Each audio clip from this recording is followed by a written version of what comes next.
필수 개념 장착으로 들어가 보도록 할게요. 필수 개념에서 제일 먼저는 다음 같은 착화물이 가지고 있는 특징, 자기성과 색깔을 설명하기 위한 이론의 방식을 VBT가 아닌 CFT라고 하는 결정장 이론을 가지고 쉽게 설명할 수 있다라고 하는 게 될 텐데요. 이때 하나의 가정이 붙죠. 결합 자체에 대한 것은 원래는 대위공은 결합이지만 이 결합을 우리가 아주 손쉽게 그냥 이온 결합처럼 생각하자라고 하는 시작부터가 가정이다라고 하는 거예요.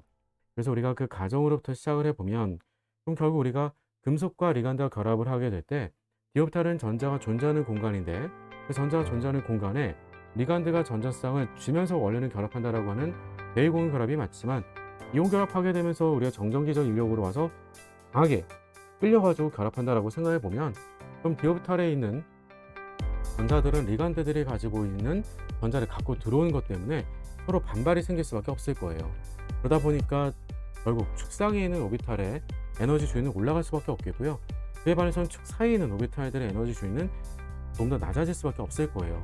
전체적으로는 디옵탈의 에너지 주위가 올라가겠죠. 왜냐면 리간드가 주변 접근해 오게 되면 그 덕분에 좀 반발이 생겨서 좀 올라가긴 하겠지만 그 올라간 상태의 평균값이 갈라지기 전에 평균값이 그대로 우리가 갈라지게 되면서 그 갈라진 것들을 더해준 결과하고 같아져야 되기 때문에 우리 축상으로는 더 많이 갈라지고 축 사이로는 갈라진 게 아니라 안정해지면서 우리가 갈라짐이 발생할 수 있겠구나 라고 생각해 두시면 되겠고요. 그런 기본에 대한 것들이 결국 우리가 해면체 구조에서 제일 많이 보더라 라고 하는 거예요. 자, 그러다 보니까 지금 언급이 나와 있던 것들처럼 우리한테 가장 핵심인 건 뭐야 라고 하면 결국 다음같이 우리가 자기성을 띌 수 있게 되는 원인을 설명해 주게 되는 건 결국 결정장이 발생하게 되면서 갈라짐 에너지가 생기더라 라고 하는 거고요. 그 갈라짐 에너지가 생겼던 이유는 디옵탈과 리간드의 반발에 의해서 디옵탈의 갈라짐이 생성됐다라고 하는 거예요. 이게 원인이 되기 때문에 이 원인만 여러분들이 구별해서 잘 설명해 줄 수 있다라고 하면 그럼 그에 따라서 우리가 색깔이라든지 자기성 설명 등은 정말 수월해진다라고 하는 겁니다. 아래쪽에 있는 그림으로 그래서 복잡하게 보여지는 듯 싶지만 우리한테 제일 기본이 됐던 건 어떤가라고 하면 바로 이 팔면체 구조가 가장 기본이 돼주는 거고요. 그래서 다음 같은 팔면체 구조를 구성하게 되는 금속의 상하 상태가 높으면 당연히 그만큼 갈라짐이 크겠고요. 상하 상태가 만약 동일하다라고 한다면 그러면 다음과 같이 리간드의 세기가 강장 리간드와 결합하냐 혹은 약장 리간드와 결합하냐에 따라서는 갈라짐이 크게 갈라질 수 있겠고 약장 리간드와 결합하면 갈라짐이 작을 수밖에 없겠죠. 갈라짐이 작다라고 하게 되면 그만큼 하이스핀, 즉 홀전자수가 많은 전자 배치를 갖는 거고요. 강장 리간드와 결합을 해줘서 우리가 로스핀 전자 배치가 된다라고 하면 그만큼 많이 갈라졌기 때문에 홀전자수가 적은 전자 배치를 갖더라라고 하는 겁니다.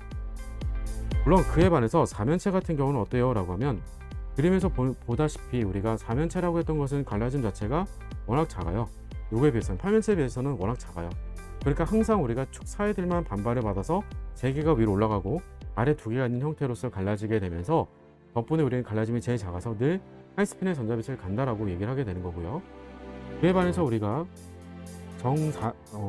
4배짜리 착화물로서의 우리가 평면사각형 구조를 간다라고 하게 되면 다음같이 갈라짐이 크게 갈라진다라고 하는 게 되겠죠.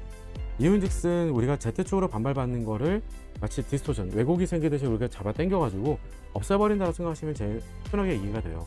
그러니까 Z축 방향으로는 반발이 사라지고요. X축과 Y축으로만 반발이 남게 되다 보니까 다음과 같이 우리가 에너지 주위는 가장 높은 게 dx-y제곱이 돼주겠고 그 밑에는 그래서 축 사이가 돼준 dxy가 돼주겠고 그 아래가 dz제곱이 되줘요.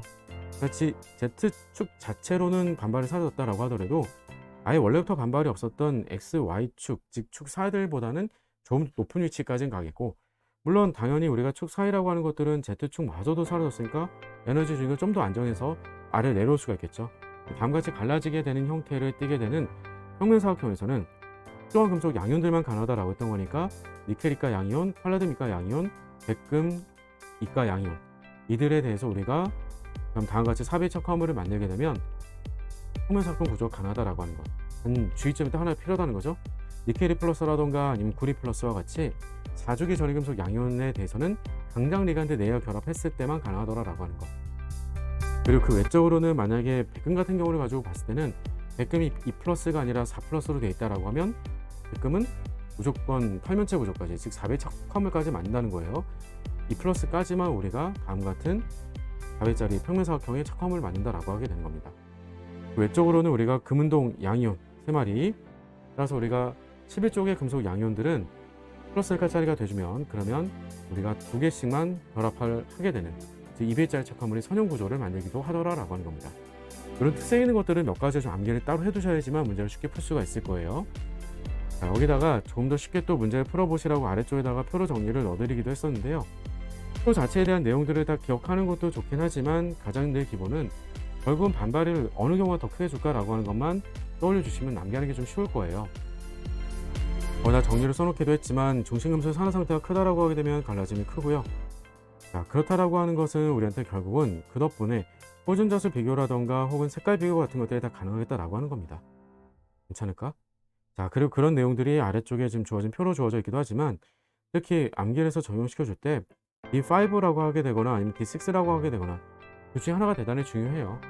이유는 간단합니다. D6의 강장리간을 결합해 주게 되면 바로 삼연체 구조에서 우리는 어떤 형태로서 아래쪽에만 우리가 전자 배치를 싹 다 들어가고 위에는 비어지게 되는, 그래서 우리가 호전자수가 없는 바로 반작성을 뜻한다라고 할 수가 있겠고요. 만약에 반대로 D5의 전자 배치를 갖게 되면서 약장리간과 결합을 해요. 그러면 갈라짐 자체가 작죠. 근데 D5니까 호전자수가 최대 5개까지 가능하겠죠. 최대는 5개가 되겠고요. 최소는 0이 되는 거니까, 그럼 그를 기준으로 그보다 우리가 전자수가 하나가 많거나 하나 적거나 라고 하게 되면 무조건 호전자수 하나씩 늘게 되겠지. 혹은 반대로 D5 기준으로 생각해 주게 되면 그러면 그보다 우리가 호전자수 하나가 적거나 하나가 더 많다라고 하게 되면 그러면 5개보다 하나씩 무조건 작아질 수밖에 없겠죠. 이런 식으로 기준점을 좀 경험해두고 있으면 문제 풀 때 훨씬 더 수월하지 않을까 싶어요. 족번호랑 연결해가지고 우리가 암기해두고 있으면 훨씬 더 문제를 손쉽게 풀 수 있겠다라고 하는 겁니다. 자, 그런 내용들 관련된 것들이 아래 정리가 되어 있고요. 그리고 강장리간드라고 하게 되는 것은 물을 기점으로 해서 왼쪽에 있는 탄소나 질소가 배연자인 것들을 우리는 강장리간드라고 얘기를 해요. 나머지는 다 약장리간드라고 보시면 돼요. 이런 것들 가지고서는 어떻게 문제를 풀어야 되는지 다시 한번 개념 체크 가지고 확인을 좀 해두도록 하시고요. 여기는 마찬가지예요. 암기만 되어 있으면 문제를 쉽게 풀어요. 암기만 제대로 다시 한번 당부 좀 드리도록 할게요. 자, 이제 우리 지금부터는 대표 기출 문제를 통해서 이런 내용들이 어떻게 적용되는지 함께 살펴보도록 할게요. 지금 시작합니다.